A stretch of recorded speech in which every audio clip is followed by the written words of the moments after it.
जय श्री राधे कृष्ण। दोस्तों, आप सभी का स्वागत है हमारे यूट्यूब चैनल पावरफुल हिंदू धर्म में। आज हम आप सभी को ज्येष्ठ महात्मा की कथा अध्याय 6 का रसपान कराएंगे। अगर इससे पहले की कथा आप लोगों ने श्रवण नहीं की है तो हमने अपने चैनल पर इसकी कथा का वीडियो बना रखी है, आप जाकर वहां पर श्रवण कर सकते हैं। हम इस चैनल पर आप सभी को हर माह में पढ़ने वाली कथा, एकादशी विधि, पूजा विधि, जप तप और उपाय के बारे में आप सभी को बताएंगे। अगर आप सभी हमारी वीडियो को पहली बार देख रहे हैं तो वीडियो को लाइक कीजिए, चैनल को सब्सक्राइब कीजिए ताकि जो हम वीडियो डालें उससे आप सभी को समय पर मिल सके। आइए रसपान करते हैं कथा अध्याय 6 का, जिसमें ब्रह्म व्रत का वर्णन है। साथ ही हम आप सभी को ज्येष्ठ मास में पड़ने वाले कृष्ण पक्ष और शुक्ल पक्ष की एकादशी की कथा का रसपान भी कराएंगे। आइए रसपान करते हैं कथा अध्याय 6 का। पार्वती जी कहने लगी कि हे प्रभु, इस व्रत का पूर्ण फल क्या है और किसने पहले इस व्रत को किया था, कृपा करके बताइए। तब शिव जी ने कहा, त्रेता युग के पूर्ण होने पर किसी जगह दुर्जटी नाम का एक ब्राह्मण था। वह ब्राह्मण के कुल में पूजित, धनी और अनेक बंधुओं से युक्त था, परंतु संतानहीन होने से दुखी होकर महान नियम में स्थित होकर अनेक व्रत तथा दानों को करता था। इस प्रकार व्रत आदि करते हुए बहुत समय में पश्चात उसको एक मनोहर कन्या उत्पन्न हुई। विवाह योग्य कन्या को देखकर वह ब्राह्मण अपनी स्त्री के साथ विचार करने लगा कि सुंदर कन्या को किसको दे, उसके समान कोई दूसरा दिखाई नहीं देता। ऐसा विचार कर वर देखने के लिए वह एक ग्राम में, दूसरे ग्राम में तथा बहुत से नगरों में जाने लगे। जाने के पश्चात राजाओं के मंडल में गया। तब अनेक क्षेत्रों में जाकर जब उस ब्राह्मण श्रेष्ठ को कन्या के साथ योग्य वर न मिला, तब शुद्धात्मा ऋषि के तपोवन में पहुंचा। फिर वह कौशिक ऋषि के आश्रम में एक श्रेष्ठ ब्राह्मण को देखा। उसका नाम शिव शर्मा था और उसके माता पिता नहीं थे। उसका दूसरा प्रसिद्ध नाम रूपराशि था। समस्त भूमंडल में उसके जैसा रूपमान और कोई नहीं था। इसी कारण से ऋषियों ने उसका नाम रूपराशि रख दिया था। दुर्जटी ने उन ऋषियों के पास जाकर अपना आशय प्रकट किया।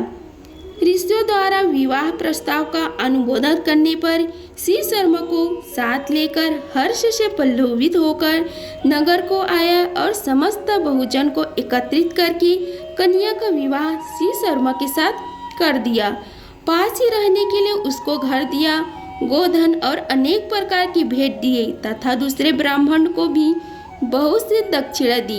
शिव शर्मा सहित सुशीला और गुणवती के साथ प्रपंच जनित अपूर्व सुख का आनंद करने लगा।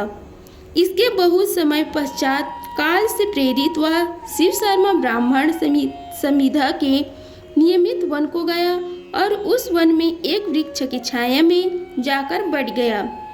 उसी समय शिव शर्मा को एक अजगर आकर निगल गया और किसी ने भी इस कार्य को नहीं देखा। तब सूर्य देव भी अस्त हो गए थे। सूर्य अस्त हो जाने के पश्चात सास ससुर और स्त्री ने सेवकों को साथ लेकर मशाल जलाकर वन के समस्त स्थानों को देखा और सारी रात्रि खोजते हुए रही तथा सूर्योदय होने पर भी जब शिव शर्मा नहीं मिला तो वे निराश और दुखी होकर अपने घर चले आए। पतिव्रता गुणवती अपने पिता के घर में ही शोकाकुल होकर रहने लगी और नित्य देवता की पूजन में रत रहती थी। किसी दिन देव योग्य से वहां पर नारद जी आ गए। गुणवती ने विधिवत नारद जी का पूजन किया और बारंबार उनको प्रणाम करने लगी। इससे प्रसन्नता नारद जी ने गुणवती को व्रत का उपदेश दिया। नारद जी कहने लगी कि हे भद्रे, तुम ज्येष्ठ मास में पवित्र ब्रह्म व्रत को करो और विधान भक्ति स्वरूप देव का पूजन करो। अनेक अन्याय मन से जीवन पर्यंत इस व्रत को करो। हे ब्राह्मण, नारद जी बोले कि तुम इस व्रत के प्रभाव से विष्णु भगवान को पति के रूप में पाकर स्थायी पद को प्राप्त होगे। इस प्रकार नारद जी के उपदेश से वनवास ने गुणवती ने कंदली वन लगाया। नारद जी के कथानुसार समस्त कर्म को किया और इस प्रकार बहुत समय बीत जाने के बाद वृद्धा अवस्था को प्राप्त हो गई तथा उसी वन में मृत्यु होने पर विमान में बैठकर स्वर्गलोक में गया। जन्मांतर में उस व्रत की पूर्ण राशि से भगवान विष्णु की वल्लभा तुलसी हुई। विष्णु भगवान को तुलसी से अधिक और कोई वस्तु प्रिय नहीं है। हे ब्राह्मणों, इसी व्रत को शिव जी के आज्ञा से पार्वती जी ने किया और इसी व्रत के प्रभाव से पार्वती जी श्री शिव जी को अति प्रिय हुई और श्री स्कंद जी से इस ज्येष्ठ मास के श्रेष्ठ महात्मा को सुनकर प्रसन्न होकर ब्रह्म ऋषियों ने पुष्पों की माला तथा भूषणों से श्री स्कंद जी का पूजन किया, जो स्कंद जी पार्वती जी के आनंद कंद और 6 मुखों को धारण करने वाले हैं। इति श्री ज्येष्ठ मास महात्म्य रंभा व्रत महात्म्य वर्णन का 6वां अध्याय समाप्त हुआ। अब हम आपको ज्येष्ठ मास में पड़ने वाली कृष्ण पक्ष और शुक्ल पक्ष की एकादशी का रसपान कराते हैं। आइए रसपान कीजिए ज्येष्ठ मास की अपरा तथा निर्जला एकादशी के महात्म्य का। युधिष्ठिर ने पूछा, हे जनार्दन, ज्येष्ठ मास की कृष्ण पक्ष में किस नाम की एकादशी होती है? मैं उसका महात्म्य सुनना चाहता हूँ, उसे बताने की कृपा कीजिए। भगवान श्री कृष्ण बोले, हे राजन, तुमने संपूर्ण लोगों के हित के लिए अति उत्तम प्रश्न पूछी है। हे राजेंद्र, इस एकादशी का नाम अपरा एकादशी है। यह बहुत पुण्य प्रदान करने वाली है और बड़े बड़े पापों को नाश करने वाली है।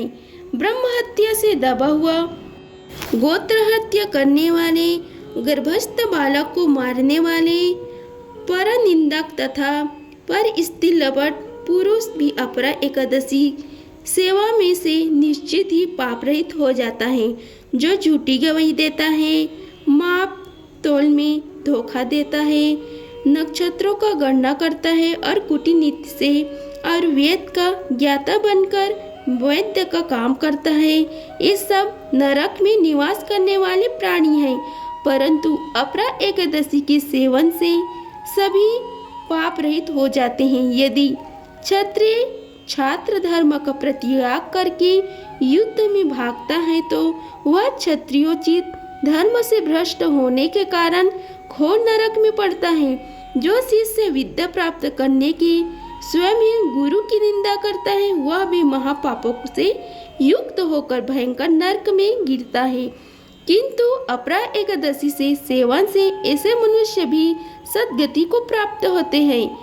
मध्य में जब सूर्य मकर राशि पर स्थित हो, उस समय प्रयाग में स्नान करने वाले मनुष्यों को जो पुण्य होता है, काशी में शिवरात्रि व्रत करने से जो पुण्य प्राप्त होता है, गया में पिंडकार करने से पितरों को तृप्त प्रदान करने वाला पुरुष जिस पुण्य का भागी होता है, बृहस्पति के सिंह राशि पर स्थित होकर गोदावरी में स्नान करने वाले मानव के समान भगवान केदारनाथ के दर्शन से तथा बद्रीनाथ की सेवा से जो पूर्ण फल उपलब्ध होता है, तथा सूर्य ग्रहण के समय कुरुक्षेत्र में दक्षिणा सहित यज्ञ करके हाथी घोड़ा और संपूर्ण दान करने से जिस फल की प्राप्ति होती है, अपरा एकादशी सेवा से भी मनुष्य वैसे ही फल प्राप्त करता है।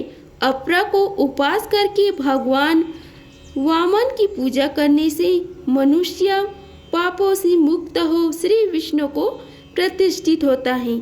इसको पढ़ने और सुनने मात्र से गोदान का फल मिलता है। युधिष्ठिर जी ने कहा, हे जनार्दन, अपरा का सारा महत्व मैंने सुन लिया। अब ज्येष्ठ की शुक्ल पक्ष में एकादशी का वर्णन कीजिए।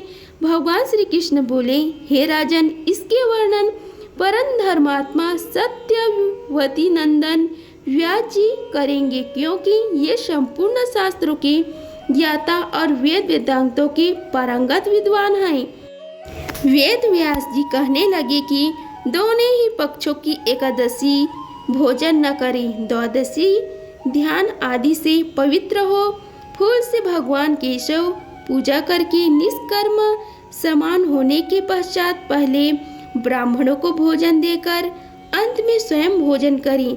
हे राजन, जन्म शौच और मरण शौच में भी एकादशी को भोजन नहीं करना चाहिए। यह सुनकर भीष्मसेन बोले, परम बुद्धिमान पितामह, मेरी उत्तम बात सुनिए। राधा, युधिष्ठिर, माता कुंती, द्रौपदी, अर्जुन, नकुल और सहदेव ये एकादशी को कभी भोजन नहीं करते तथा मुझसे भी हमेशा यही कहते हैं कि भीष्मसेन, तुम भी एकादशी को न खाया करो, किंतु मैं इन लोगों से यही कह दिया करता हूँ कि मुझसे भूख नहीं सही जाएगी। भीमसेन की बात सुनकर व्यास जी कहने लगे, यदि तुम्हें स्वर्गलोक की प्राप्ति अभीष्ट है और नर्क को दूषित समझते हो तो दोनों पक्षों की एकादशी को भोजन न करना। भीमसेन बोले, महान बुद्धिमान पितामह, मैं आपके सामने सही बात कहता हूँ। एक बार भोजन करके भी मुझसे व्रत नहीं किया जा सकता, फिर उपवास करके तो मैं रह कैसे सकता हूँ। मेरे उदर में वृक नामक अग्नि सदा प्रज्वलित रहती है, अतः जब मैं बहुत अधिक खाता हूँ तभी वह शांत होती है। इसलिए महामुनि, मैं वर्ष भर में केवल एक ही उपवास कर सकता हूँ, जिससे स्वर्ग की प्राप्ति सुलभ हो तथा जिसके करने से मैं कल्याण का भागी हो सकूं। ऐसा कोई एक व्रत निश्चय करके बताइए, मैं उसका यथोचित रूप से पालन करूंगा। व्यास जी कहने लगे, भीम, ज्येष्ठ मास में सूर्य तथा राशि सर को हो या मिथुन शुक्ल पक्ष जो एकादशी हो उसका यत्न पूर्वक निर्जला व्रत करो। केवल कुल्ला या आचमन करने के लिए मुख में जल डाल सकते हो, उसको छोड़कर और किसी प्रकार का जल विद्वान पुरुष मुख में न डाले, अन्यथा व्रत भंग हो जाता है। एकादशी को सूर्य उदय से लेकर दूसरे दिन के सूर्य अस्त तक मनुष्य जल का त्याग करे तो यह व्रत पूर्ण होता है। तदंतर द्वादशी को निर्मल प्रभात काल में स्नान करके ब्राह्मणों को विधि पूर्वक जल और सुवर्ण का दान करे। इस प्रकार सब कार्य पूरा करके जितेंद्रिय पुरुष ब्राह्मणों के साथ भोजन करे। वर्ष भर में जितनी एकादशी होती है उन सब का फल निर्जला एकादशी सेवन करने से मनुष्य को प्राप्त होता है, जिसमें तनिक भी संदेह नहीं है।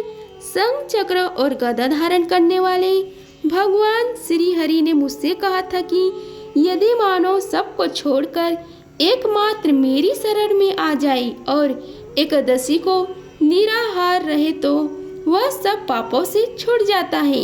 एकादशी व्रत करने वाले पुरुष के पास विशालकाय, विकराल आकृति और काल रंग वाले दंड पासधारी भयंकर यमदूत नहीं आते।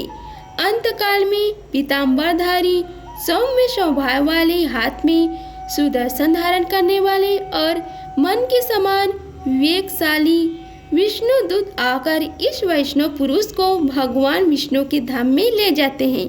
अतः निर्जला एकादशी को पूर्ण यत्न करके उपवास करना चाहिए।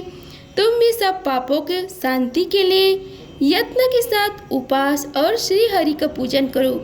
स्त्री हो या पुरुष, यदि उसने मेरु पर्वत के बराबर भी महान पाप किया हो तो वह सब एकादशी के प्रभाव से भस्म हो जाता है। जो मनुष्य उस दिन जल के नियम का पालन करता है वह पूर्ण भागी होता है। उसे एक एक पहर में कोटि कोटि स्वर्ण मुद्रा दान करने का फल प्राप्त होता सुना गया है। मनुष्य निर्जला एकादशी के दिन स्नान, दान, जप, होम आदि जो कुछ भी करता है वह सब अक्षय होता है। यह भगवान श्री कृष्ण का कथन है।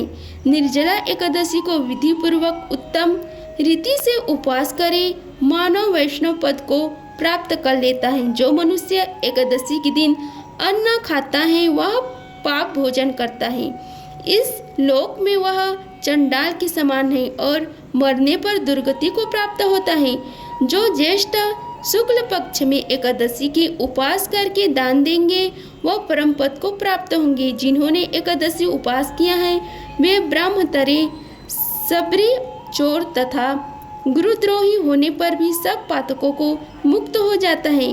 कुंती नंदन निर्जला एकादशी के दिन श्रद्धालु स्त्री पुरुष के लिए जो विशेष दान और कर्तव्य विहित है उसे सुनो। उस दिन जल में शयन करने वाले भगवान विष्णु पूजन और जलमय धेनु का दान करना चाहिए अथवा प्रत्यक्ष धेनु या धृतमयी धेनु का दान करना चाहिए अथवा प्रत्यक्ष धेनु या धृतमयी धेनु का दान उचित है।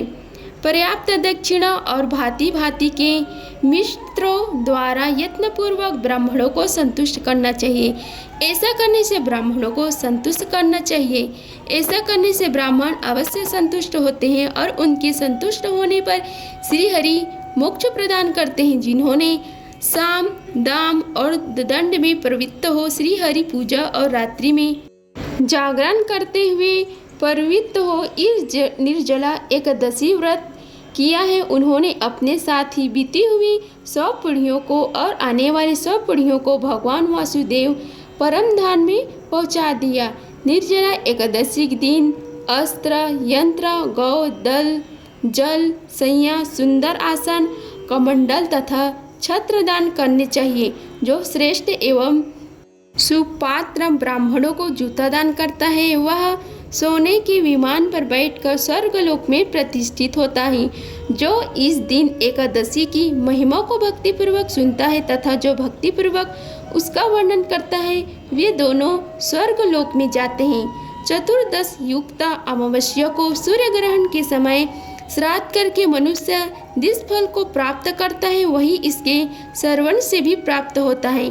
पहले दंत ध्यान करके वह नियम लेना चाहिए कि मैं भगवान केशव की प्रसन्नता के लिए एकादशी निराहार रहकर आचमन के सिवा दूसरे जल कभी त्याग करूंगा। द्वादशी के दिन देव देवेश भगवान श्री विष्णु का पूजन करना चाहिए। गंध, धूप, पुष्प और सुंदर वस्त्र से विधि पूर्वक पूजन करके जल का धारण संकल्प करते हुए निम्नलिखित मंत्रों का उच्चारण करें।